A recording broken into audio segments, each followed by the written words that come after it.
Iran के बादशाह ने अपने बेटे को पढ़ाने के लिए एक उस्ताद साहब का बंदोबस्त किया। उस्ताद साहब को कहा कि मेरे बच्चे को दीन पढ़ाइए, मैं चाहता हूं कल इसने इनाने हुकूमत को संभालना है तो ये दीन से आगाह हो जाए, इसको कुछ सिखाइए, पढ़ाइए। बहुत नेक बुजुर्ग बड़े दरवेश आलिम पढ़ाने लगे, असबाब मुकम्मल हो गए, दीन के असबाब कुरान मजीद पढ़ाया, अहादीस तय्यबा का दर्स दिया, उसूल फिक़ह से रूशनास कराया। जब बच्चे ने मुकम्मल तालीम हासिल कर ली और आमीन हो गई, दस्तार हो गई, फारिग हो गए, तो फिर एक दिन उस्ताद साहब ने कहा बेटे कल तुमने जरूर आना है, कुछ बात करनी है। शहजादा गया मिलने उस्ताद साहब से। उस्ताद साहब ने कुंडी लगा ली, हाथ में दुर्रा पकड़ लिया, मार मार के पूरे वजूद को जख्मी कर दिया। कोई गलती नहीं, कोई बात नहीं, मारा। अब बच्चा आया आके बादशाह सलामत से कहा कि अब्बा जी समझ नहीं आई, बड़ा मारा है उस्ताद। तो सियाने थे ना बादशाह, यहां तो कारी साहब रोज कटहरे में खड़े होते हैं, मौलवी साहब आपने मेरे बच्चे को क्यों मारा है?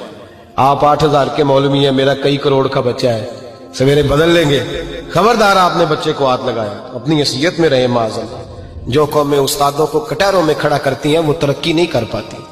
जो उस्तादों को कटहरों में रोज खड़ा करते हैं। कहा अब्बा जी बड़ा मारा है, तो वालिद बड़े समझदार थे, कहने लगे बेटा उस्ताद बाप होता है, वो ज्यादती नहीं करता, कोई बात होगी, मैं तेरे उस्ताद को कटहरे में नहीं बुलाऊंगा। अम्मा से बात की, अम्मा कहने लगी बेटा मैं तेरे बाप से कैसे बात करूं, डर आता। वक्त गुजर गया, 22 साल बीत गए, 22 साल गुजर गए, बादशाह का इंतकाल हुआ, शहजादा तख्त पे बैठा।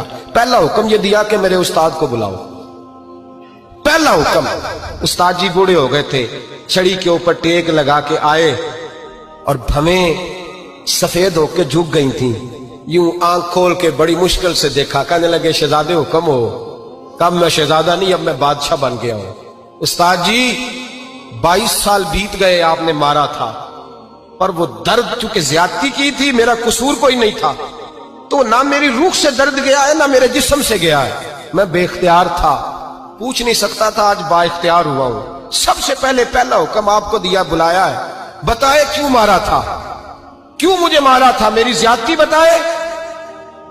तो उस्ताद, बूढ़े उस्ताद की आंखें आंसुओं से भर गई।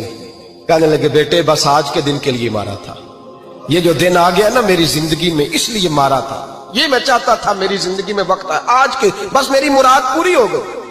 कहा साहब किस लिए, मुझे भी समझाए। आप फरमाने लगे कितनी देर हो गई तुझे मार खाए हुए, कितना जमाना बीत गया? कहने लगा 22 साल। फरमाया जख्म भूले तो नहीं, दर्द खत्म तो नहीं हुई, तुम्हें बात